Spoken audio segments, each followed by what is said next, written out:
Now, let's talk about one other aspect of your career which fascinates me, because you became a talk show host, didn't you?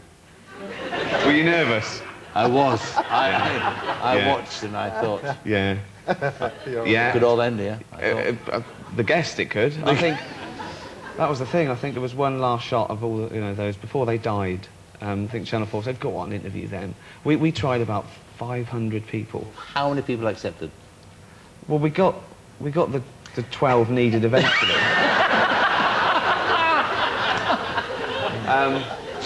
But the problem is, I think they either hadn't heard of me or they had. In fact, a couple of guests, I won't say they were actually booked for some of the shows, and after the first one went out, they called and made an excuse. Did they? They did. They said, oh, we can't. Oh, that Friday. No, I'm washing my hair. That was Duncan Goodhue. No, they no, they did. They called. Who's your favourite guest, by the way, of the 12 who accepted? Who was the one that stands out in your mind? I really enjoyed talking to Midge, because that was a nice chat. Oh, Michael Winner, I suppose. Michael Winner? Was good for... Well, I think most of the guests sort of got it. Yes. But when I always went to the guests, and I met them beforehand, and I said, look, is there anything you don't want to talk about? Because it wasn't really about, you know, embarrassing them. It was more about me saying ridiculous things in front of them, yes. Much more than, you know, trying to embarrass them at all. And Michael Winner got up the biggest role. It was like a house. It was like a house on wheels. And he got out, and a bloke put his jacket on for him. And I went, oh, thanks for doing the show, Mr. Winner. Is there anything you don't want to talk about? He said, you can talk about anything, but just be polite. And I went, well, that's sort of the joke, or not really.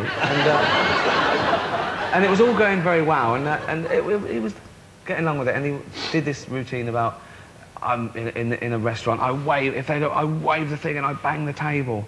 And I went, just how much chef's piss have you drunk in your time, do you think? It was good sport. A good sport. Yeah, no, he was really good. But the show got taken off him. Yeah. Well, it didn't get taken off. Channel 4 wanted to see some changes. Ratings, mainly.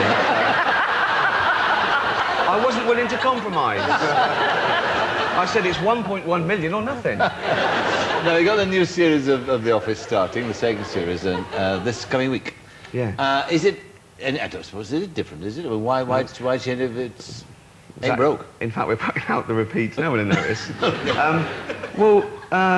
It's a difficult thing with a sitcom, because you've got to move it on a bit, otherwise you might as well watch the reruns, but you mustn't change it too much, because it's not what they, you know and love, really. Yes. So, and because it's based in realism, that actually helped this time around, because however much you think you know Brent, you've only met him for 3 hours, and how well do you know someone after 3 hours? So I think it's got, you know, we continue the Dawn, Tim, Will They, Won't They? So we haven't changed it drastically. There's probably a little bit more and structure, just because you can't just do another 3 hours of observations, because it'd get a bit, yeah, we know what you're doing.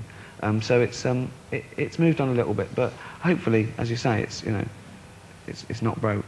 Well, so. What we've seen so far has been absolutely marvellous, so obviously we look forward to the new series. Thank you. And Ricky Gervais, thank you very much. You did very well, actually. Is that over? What was I worried about? What were you worried about? What was everybody bothered about? Do you? Yeah. All right, well, let's hear a song from Norah Jones first of all, and then we'll start again. Ricky Gervais. Thank you.